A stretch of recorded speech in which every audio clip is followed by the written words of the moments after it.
Tema cerita ini ialah semangat perjuangan penduduk tempatan menentang penjajahan Inggeris demi mempertahankan tanah air.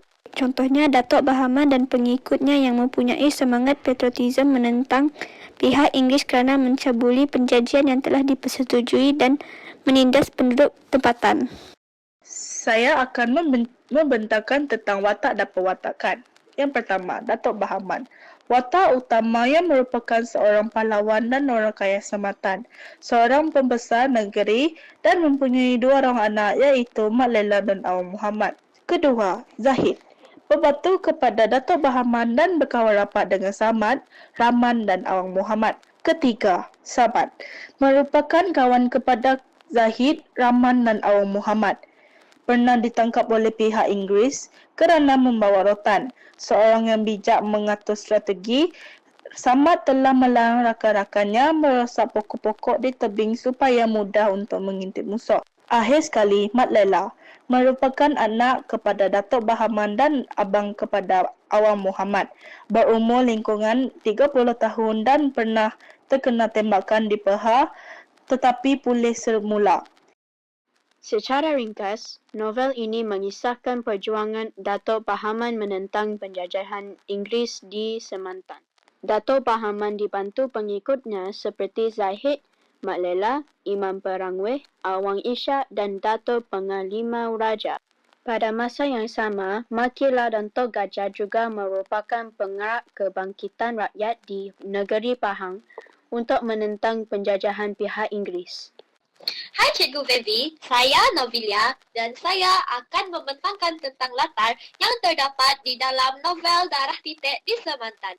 Yang pertama, latar masa musim ikan terbelian bertelur. Pak Along Abbas dan Pak Uda Ismail mengail ikan di Sungai Semantan kerana waktu itu merupakan musim ikan pembelian bertelur. Yang kedua, zaman pemerintahan Inggeris. Rahman menerangkan bahawa 2 tahun lalu, negeri mereka telah diambil oleh Inggeris. Yang ketiga, waktu tengah hari. Zahid, Samad, Awang Muhammad makan nasi dengan lauk ikan telah bakar. Yang kedua, terdapat latar tempat. Latar tempat yang pertama ialah rumah pasong termelok.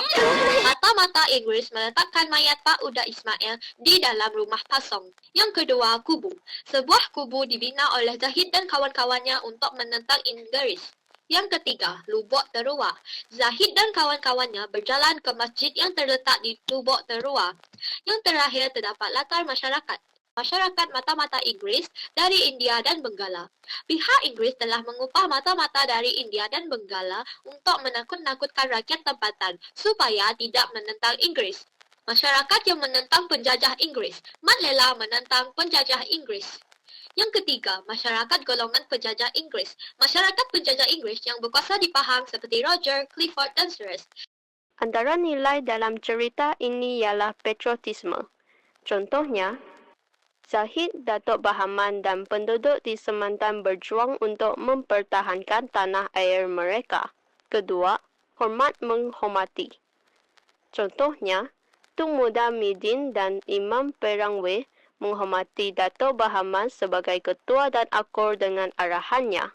Ketiga, keberanian. Contohnya, Datuk Bahaman berani untuk terjun ke dalam air dan mengejar musuhnya. Keempat, patuh pada ajaran agama. Zahid dan kawan-kawannya tidak pernah meninggalkan solat dan sentiasa berdoa supaya diberi pertolongan dalam menentang penjajah. Yang kelima, kerjasama. Contohnya, Lajis yang bekerjasama dengan Pak Uda Ismail untuk mendirikan bengkel senjata dekat rumah Pak Uda Ismail. Akhir sekali, rasional. Sebagai contoh, Datuk Bahaman bersikap rasional apabila meminta penduduk Semantan untuk membuat perancangan dan persediaan sebelum melawan pihak Inggeris. Persoalan yang ada di dalam novel Darah Titik di Semantan. Pertama sekali, keberanian penduduk tempatan untuk menentang penjajah. Contohnya, Datuk Bahaman kembali ke lubuk terua dengan membunuh askar-askar pihak Inggeris yang telah membakar rumah tempatan. Yang kedua pula, pegangan agama yang kuat dalam kalangan masyarakat. Contohnya, Dato' Bahaman sentiasa berdoa kepada Tuhan supaya perjuangan diberkati dan mendapat bantuan. Yang ketiga pula, mendengar arahan ketua. Contohnya, Tu Selapit membatalkan niatnya untuk menyumpit pihak Inggeris atas arahan Dato' Bahaman kerana bimbang tersasar kepada Sultan. Saya juga akan membantahkan tentang pengajaran. Yang pertama, sebagai seorang warga negara, kita seharusnya mempunyai semangat patriotik dan cinta akan negara supaya tidak dijajah oleh ancaman asing.